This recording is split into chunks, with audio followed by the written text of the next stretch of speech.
Good morning. In the previous session, we have seen the steady state analysis of the single area load frequency control. When there is a deviation in load, then there will be deviation frequency. So, for any disturbance occurs in a load, that will be reflected in terms of the frequency. Then, how it is going to vary, how the value is settled at a steady state value that we have found in the previous class. So, this will be the value we have studied in two cases. One is the controlled case, another one is the uncontrolled case. So in practical we will be having both the cases. So that's why after doing the analysis we have settled the value of the frequency, that is change in frequency. The steady state value of the change in frequency will be delta Pc minus delta Pd by B plus 1 by R. So the steady state error will become 0 when delta Pc is equal to delta Pd. So the speed changer setting, the change in the speed changer setting must be equal to the change in the load demand. So these two must be equal to bring the steady state value of the frequency to 0 value. So later we are going to study the dynamic analysis of a single area load frequency control. Means when there is a disturbance occurs in a system. So disturbance means we are discussing in terms of the change in load. When the load changes, the disturbance occurs in a system in terms of the frequency. That's what we are going to study here. Okay. So in the dynamic analysis, what we are going to study is when there is a disturbance occurs in a load, when there is a change in load, then how this change in frequency expressed as a function of time, how it is going to vary as the time varies. So here itself we will show how the frequency is set to certain value at a t tends to infinite. So there itself you can find the steady state settled value of the change in frequency. So there you can find what is the steady state error, what is the settled rise time, peak time. So these are things we can study from this dynamic analysis. Okay. So for performing the dynamic performance, the dynamic analysis of a single area low frequency control, so we are taking the assumptions that, so in the previous analysis also we have seen the KSG into KT. Okay. The gain multiplier, that is KSG into KT is equal to approximately equal to, you can say, is equal to 1. So we are adjusting the linker mechanism such that the KSG into KT value must be equal to 1. At the same time, the time constant are in this sequence. Okay, the speed governor time constant is very much less compared to the turbine time constant. So this is less compared to the power system or generator time constant. So this is the sequence of the time constant of the each components. Okay, so practically it is having some certain values. So we can observe here the constant of the time constant of the speed governor will be around 0.4 seconds. Time constant of the turbine will be 0.5 seconds. Around we are saying the time constant approximate values. So TPS will be in terms of 20 seconds. So from this you can observe that the TPS is very high compared to the remaining two time constant, that is speed governor time constant and the turbine time constant. So TPS is very much high compared to the both the time constants. So in this sense you can say that when there is a disturbance occurs in a system, the first components which need to respond is the speed governor. So first speed governor has to respond if there is any occurrence of disturbance in a system. Okay, so let us suppose if the load is increased or frequency dropped. When the load is increased, frequency automatically will get dropped. Okay, so in that scenario, from the speed governor cell itself, you need to change the speed changer setting such that the steam should be regulated to the turbine. Okay, so in that way, by using these all things happen in terms of a closed control loop. Okay, you will be having a closed control loop, two closed control loops. One is automatic frequency control, and another one is automatic voltage control. So here itself, you will be having a very fast acting closed control loop. It will continuously monitoring if there is any change occurs in a frequency. So if there is any change occurs in frequency with respect to the set reference value, then the speed changer setting will be adjusted accordingly. Then steam will be regulated such that the turbine can such that the steam can be given to the turbine.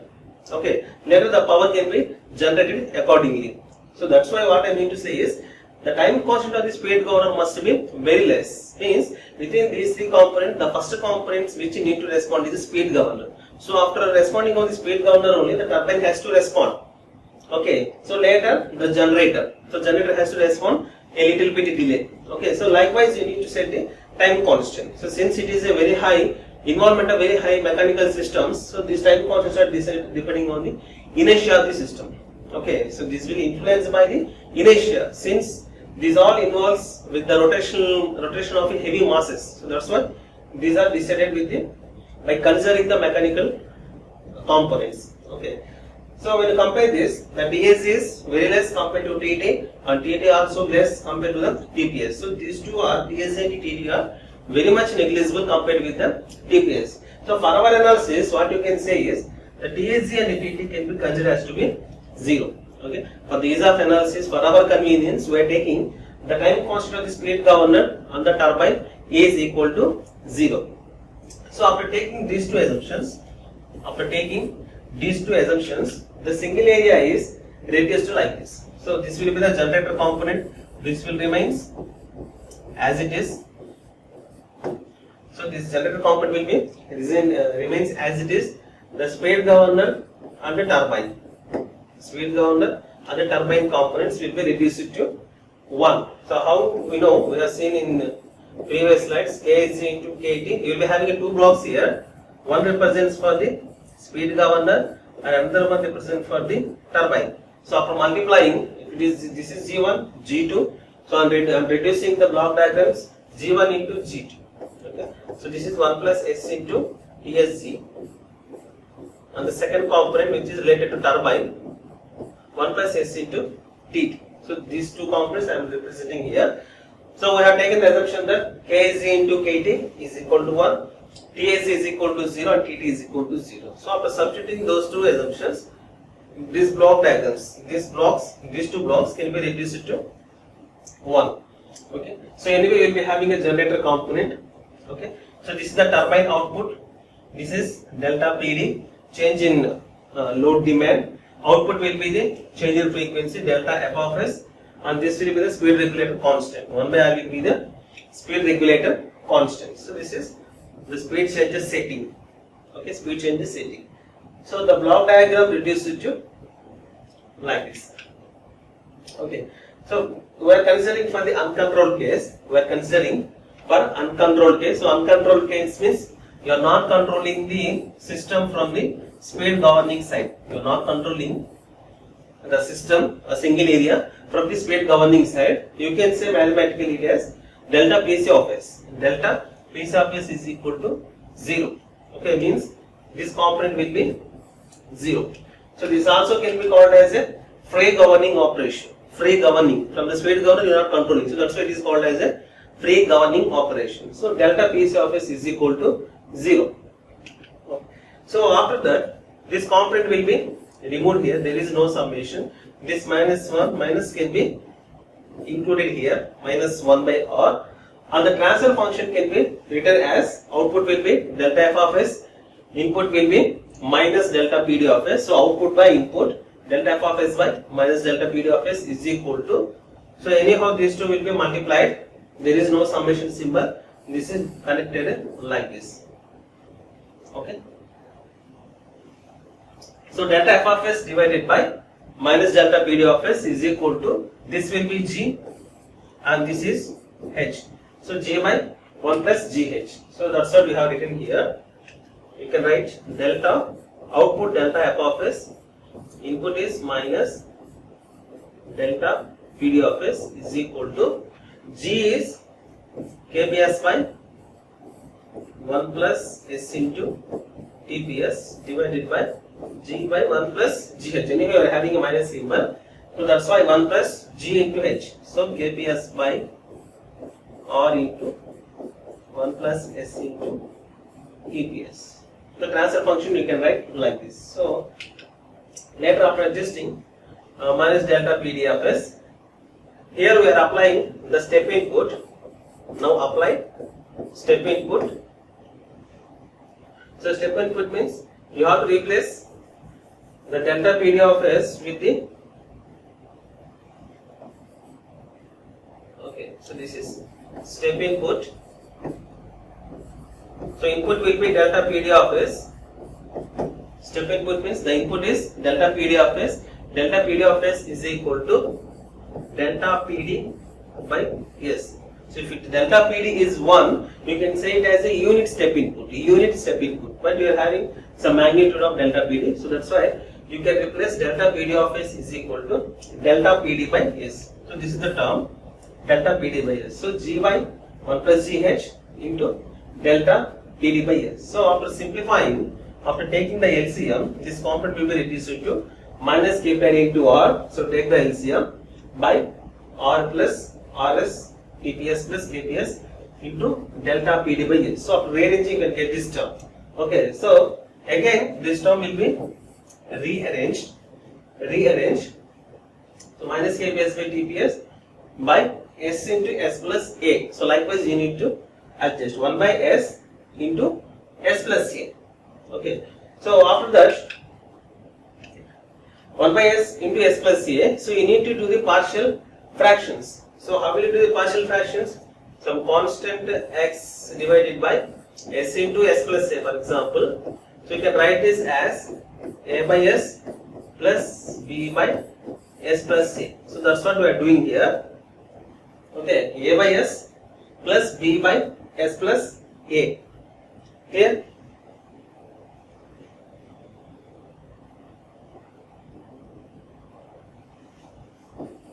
Delta f of S is equal to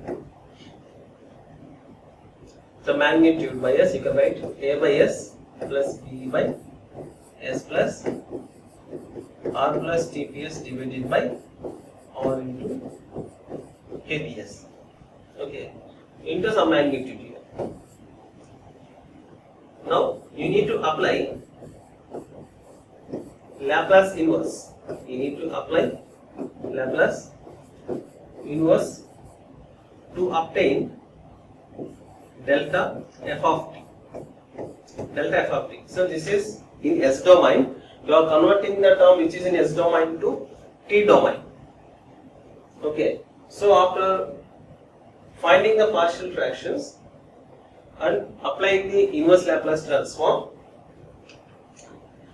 you can write delta f of t is equal to minus R into KPS divided by R plus KPS into 1 minus e power some minus t by TPS into R by R plus KPS into delta PD. Okay. So this is the term you will obtain after inversing by taking the Laplace inverse of the delta f of S term. So this term. Okay. So anyhow 1 by S, that will be 1 minus S plus A. You can write this as e power minus AT. Okay, you can just observe here also 1 by S, the Laplace inverse will be 1, and 1 by S plus A, e power minus A into t. So that's what we are representing here, e power minus A into t, where t is the time constant. So after finding the Laplace inverse, you can get like this, the change in frequency in time domain. So after substituting the values of t from minimum value to steady state value, you can say as t tends to infinite, the graph can be drawn. Okay. So this is the plot we can obtain for the dynamic response of a single area low frequency control. Okay. So this is the change of frequency. This is change of frequency delta f of t, and this will be the time. This will be the time. So when you draw the dynamic characteristics, you will get like this. So here you are observing two characteristics. So this will be the exact one. So exact one means where you are not considering TSG and TT not equal to 0. Okay. For our convenience, we have taken the approximation that TSG is equal to TT is equal to 0. These two time constants are set to 0. So for our ease of convenience, so that's why there are no oscillations. You are seeing the dotted line here. You are getting the oscillations are nil here.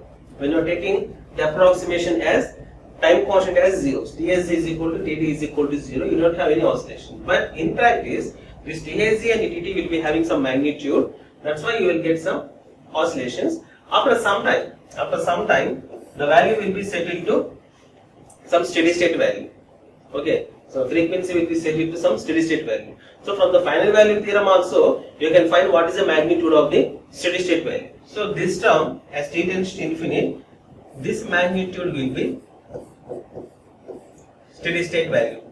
Okay, this will be a steady state value. Okay, so this you can obtain when t is equal to infinite. So we'll observe here. So when t is equal to infinite, substitute in this expression, substitute t is equal to infinite for getting the steady state value. As the time tends to infinite, you need to substitute in t. So in this t value, substitute t as infinite. So this term will become e power minus infinite, which is e power e0. This term you can say it as a 0. This will be 1. So magnitude will be minus r. I am dividing with the kps, r by kps plus 1 into delta pd. Okay, minus r, I am dividing with the kps, numerator and the denominator. You can get like this. So r also you can take out and cancel. 1 by r plus 1 by kps. So this is equal to minus delta pd by kps. 1 by kps is b plus 1 by r. So this is the steady state value what we have obtained for the uncontrolled case. For the uncontrolled case, you can check the same with the steady state response of the single layer low frequency control in the uncontrolled case. So this is the term minus delta pd by b plus 1 by r. I will show here again this one. So minus delta pd by b plus 1 by r, which we have obtained for the uncontrolled case, and this will be the steady state value. This is steady state value which we have obtained as t tends to infinite in the uncontrolled case. So that's what same we have obtained here.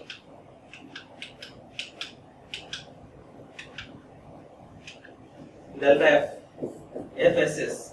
So this is the value which you have obtained as t tends to infinite, that you can say the steady state value.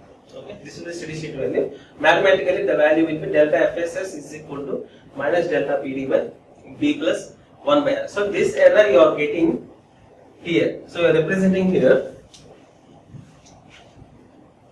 So this will be the steady state error. You are representing minus pd by b plus 1 by r in the uncontrolled case. Okay. So our objective will be this steady state value should bring back to 0 value. If in any system, if the disturbance occurs, then the parameter will be get disturbed and it will be settled to some error. So this you can say error. This is nothing but error value. So this error we need to bring back to 0. So for that purpose, you are going to use the controller. Okay. So in our syllabus, we will be having integral controller. By making use of the integral controller, we are bringing back the steady state value of the change of frequency to 0. Then how this is going to happen, we will see in next class. Summary.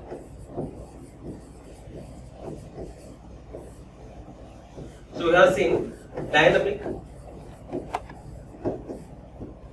analysis. Dynamic analysis of a single area system.